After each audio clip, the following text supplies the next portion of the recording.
Oh,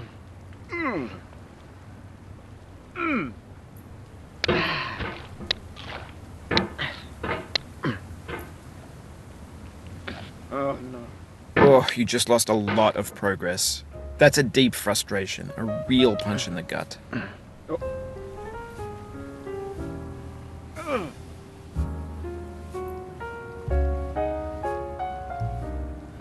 There's no feeling more intense than starting over. If you deleted your homework the day before it was due, as I have, or if you left your wallet at home and you have to go back after spending an hour in the commute. If you won some money at the casino and then put all your winnings on red but it came up black. If you got your best shirt dry cleaned before a wedding and then immediately dropped food on it. If you won an argument with a friend and then later discovered that they just returned to their original view. Starting over is harder than starting up.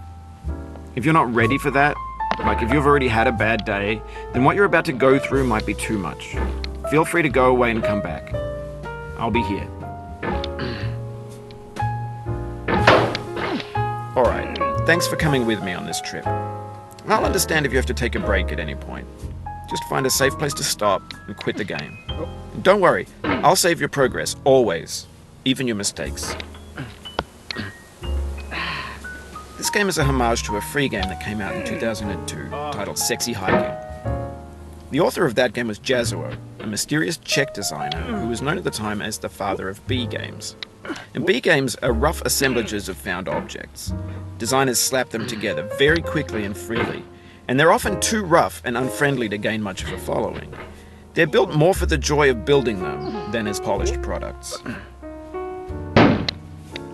In a certain way, Sexy Hiking is the perfect embodiment of a B game.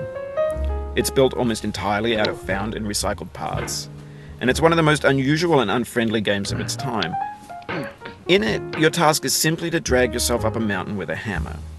And that act of climbing, in the digital world or in real life, has certain essential properties that give the game its flavor. No amount of forward progress is guaranteed. Some cliffs are too sheer or too slippery. And the player is constantly, unremittingly in danger of falling and losing everything. Anyway, when you start Sexy Hiking, you're standing next to this dead tree that blocks the way to the entire rest of the game. It might take you an hour to get over that tree, and a lot of people never got past it. You prod and you poke at it, exploring the limits of your reach and your strength, trying to find a way up and over. And there's a sense of truth in that lack of compromise. Most obstacles in video game worlds are fake. You can be completely confident in your ability to get through them once you have the correct method or the correct equipment or just by spending enough time. In that sense, every pixelated obstacle in Sexy Hiking is real.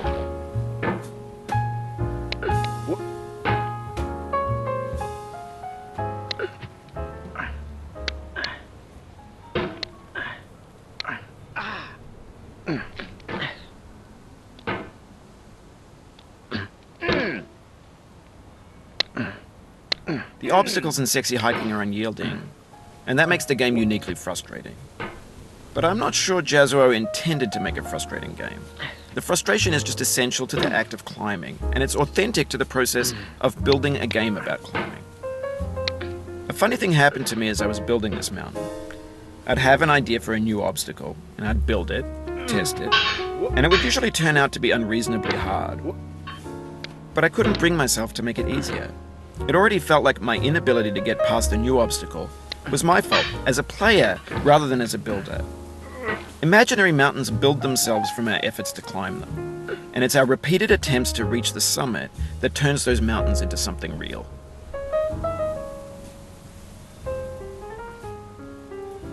When you're building a video game world, you're building with ideas, and that can be like working with quickset cement. You mold your ideas into a certain shape that can be played with, and in the process of playing with them, they begin to harden and set until they're immutable, like rock. And at that point, you can't change the world, not without breaking it into pieces and starting fresh with new ideas.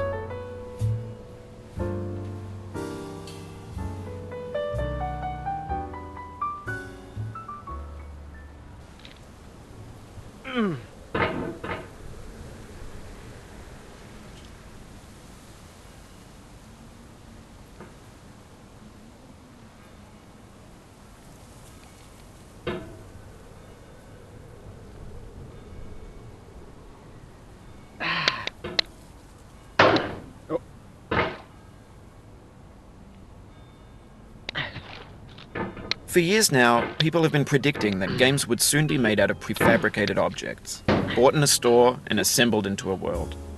And for the most part, that hasn't happened, because the objects in the stores are trash. I don't mean they look bad or that they're badly made, although a lot of them are.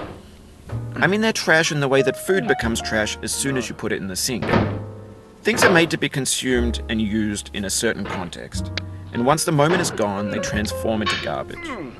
In the context of technology, those moments pass by in seconds.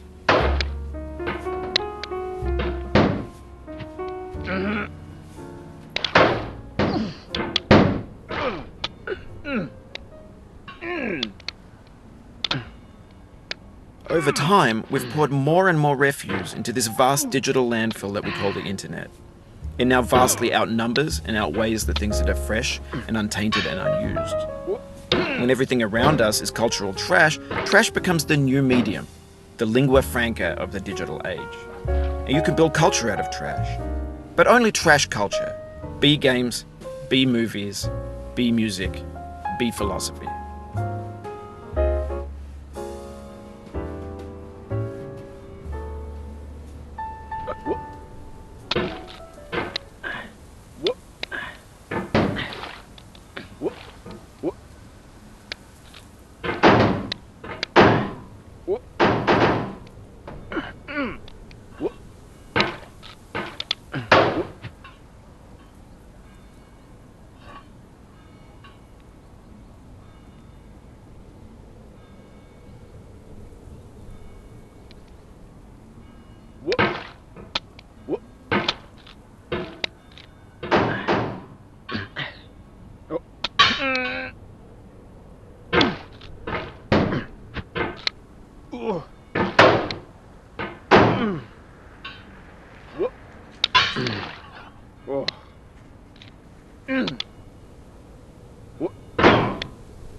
Oh no.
Maybe this is what digital culture is.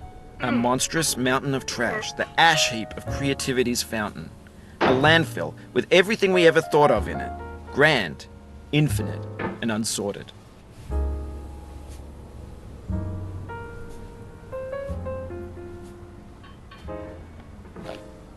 Oof, sorry about that.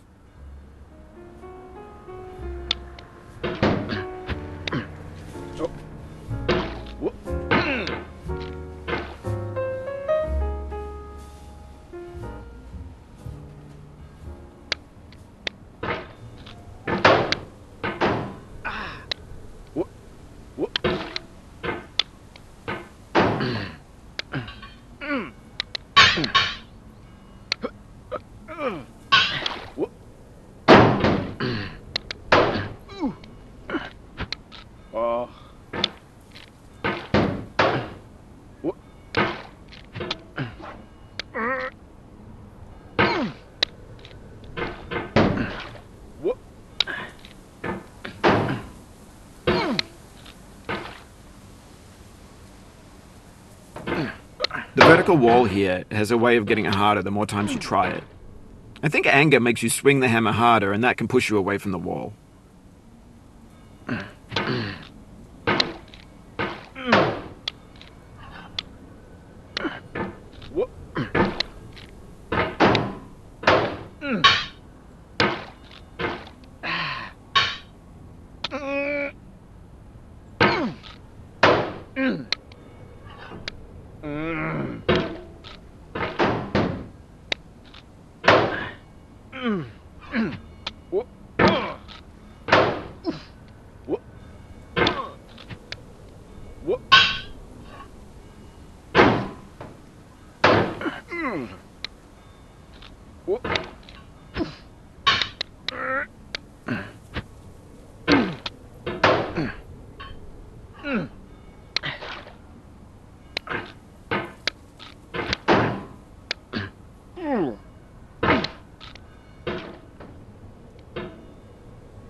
There's 3D models of breakfast, Gen X's fanfic novels, scan magazines.